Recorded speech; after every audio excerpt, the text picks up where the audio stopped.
যাই হোক, এত রাত্রে আমি এখন বাজে পুরো 11:30। আমার চোখ মুখ দেখে বোঝা যাচ্ছে প্রচণ্ড সর্দি লেগেছে। বাট একটা ব্যাপার আছে, সেটা হচ্ছে কাল ওর বার্থডে, মানে আজকে 12টার পর। তাই আমি একটু কিছু ছোট্ট করে একটা প্ল্যান করেছি। তো সেগুলো সব তোমাদের সাথে শেয়ার করব। তো তোমরা দেখতে থাকো কী কী হয় আর কী না হয়। আগে ঘরটাকে একটু সুন্দর করে গুছিয়ে নিই। তো চলো দেখতে থাকো। চলো ডেকোরেশন শুরু করা যাক। প্রথমেই বেলুনগুলোকে ভালো করে ফুলিয়ে নিচ্ছি, কিন্তু আমি বেলুন ফোলাতে পারি না, প্রচণ্ড শ্বাস প্রশ্বাসের অসুবিধা হয়। তারপরে আমি কিছু ফুল কিনে এনেছিলাম, সেগুলোকে ভালো মতন ডেকোরেশন করে নিচ্ছি। সবথেকে বড় ব্যাপার হচ্ছে আমার সেদিন এতটাই জ্বর এসেছিল কি বলবো, কিন্তু তবুও স্পেশাল মানুষের জন্য স্পেশাল কিছু করতে কার না ভালো লাগে। আর ও আমার কাছে সবসময় স্পেশাল। তো এই জন্মদিনটা ছিল অনেকদিন আগে। তো আমি ভাবলাম যে এই ব্লগটা তোমাদের সাথে শেয়ার করি। আমারও ভালো লাগবে, তোমাদেরও ভালো লাগবে। তো চলো, এইভাবে পুরো ডেকোরেশনটা করেছি। আর ওর পছন্দের কেকটাই এনেছি, ও এই কেকটাই বেশি পছন্দ করে সেই জন্য। তারপরে ওর জন্য রসমালাই, ল্যাংচা, চকলেট, গিফটস কিছু এগুলো এনেছি। ও জানতো না এত কিছু।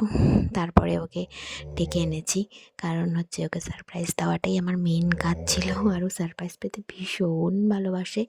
আর হচ্ছে ও একটু অবাকই হয়ে গেছিলো, কারণ আমার শরীর ভালো ছিল না, তার মধ্যেও আমি এত কিছু করেছি। সেটা ওর কাছে সত্যি একটা সারপ্রাইজ ছিল। তারপরে আমি একটু রেডি হয়ে নিলাম। তো চলো এবার কি করা যায়। কিছু তুমি কেমন হয়েছে বলো? এগুলো কখনো লাগিনি।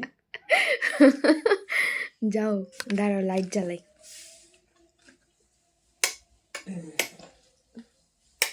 তুমি বসে না না, পড়ো। ওইখানে ওইখানে ওই পাশে। আমি বসে বসে হ্যাঁ, ওই পাশে বসো।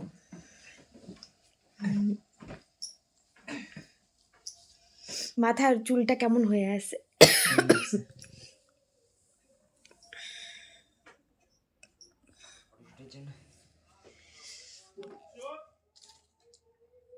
কেমন না ফুদা?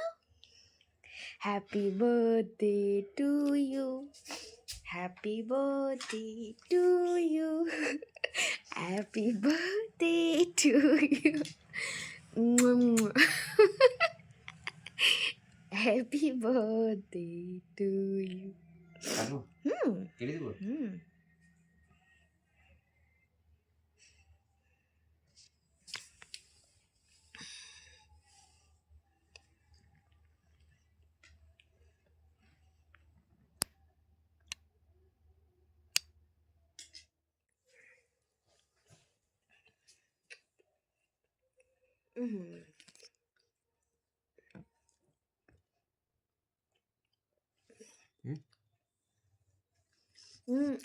এটা এখন তো এটা হচ্ছে এটা এখন না, পরে শান্তি মতন খাবো। এটাতে আছে হচ্ছে গোলাপ রসমঞ্জুরি, এটা হচ্ছে গোলাপ ল্যাংচা। আগে বলো সাজানোটা কেমন হয়েছে? সাজানোটা খুব সুন্দর হয়েছে, যতক্ষণ ধরে ধরে করলা তুমি। থ্যাংক ইউ বলো, থ্যাংক ইউ বলো। Thank you. যেগুলো দরকার ছিল আমি সেই গিফটগুলোই মেনলি ওকে দিয়েছি। কারণ হচ্ছে যেগুলো দরকার সেগুলো ইউজ করতে পারবে। প্রথমে দিয়েছি মোজা, তারপরে দিয়েছি হেডফোন, এই দুটোই ওর খুব মানে অ্যাসেনশিয়াল একটা ছিল। তারপরে দিয়েছি মাফলার, যে কালারটা ওর ভীষণ ভালো লেগেছে, আর ও মাফলার পরেও সেই জন্য। অ্যান্ড দেন দিয়েছি একটা ভালো জ্যাকেট, যেটা ওই অ্যাকচুয়ালি ওর অনেক জ্যাকেট আছে, বাট এই অলিভ গ্রিন কালারের জ্যাকেটটা না ও অনেক দিন থেকে খুঁজছিল, কিন্তু দুর্ভাগ্যবশত এই জ্যাকেটটা পরে কিন্তু নেয়নি, এটা অনেক বড় হয়েছিল। তো সেটার বদলে অন্য একটা জ্যাকেটও নিয়েছিল। তো সেটা অন্য কোনো ব্লগে তোমাদের সাথে শেয়ার করব, সেটা কী হয়েছে না হয়েছে। তো চলো, ওকে পরে এটা কেমন লাগছে তোমরা প্লিজ কমেন্টে জানিও। আর আমার এই পুরো বার্থডে ডেকোরেশনটা তোমাদের কেমন লেগেছে, কারণ জানি এখনকার দিনে যে সুন্দর সুন্দর করে সবাই সেলিব্রেশন করে, তার মাঝখানে এটা তো একদম মানে তুচ্ছ একটা। তবুও আমার স্পেশাল মানুষের জন্য এটুকুন যে করলাম, এটার জন্যই আমার মানে ভাল লাগছে। কারণ ও ও আমার কাছে স্পেশাল, আর আমি যতটুকুন করেছি সেটা খুব স্পেশালভাবে করার চেষ্টা করেছি। তো চলো, আর ওরা এই ছোটো ছোটো জিনিসগুলোতে এত বেশি খুশি হয়, ওর দেখতে আমার ভীষণ ভালো লাগে। যাই হোক, এইভাবেই যেন আমি ওর প্রতিটা জন্মদিনে পাশে থাকি। আর ওকে সবাই আশীর্বাদ করো বড়রা, যে ও যেন সুস্থ সবল সবসময় থাকার চেষ্টা করে, আর সবসময় যেন থাকেই মেনলি। তো চলো টাটা, আজকের মতন এখানেই শেষ করছি।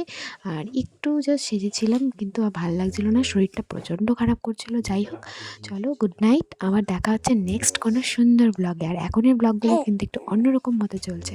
তো টাটা, আবার দেখা হচ্ছে একটা দারুণ সুন্দর চকচকে তকতকে একটা ব্লগে। Good night.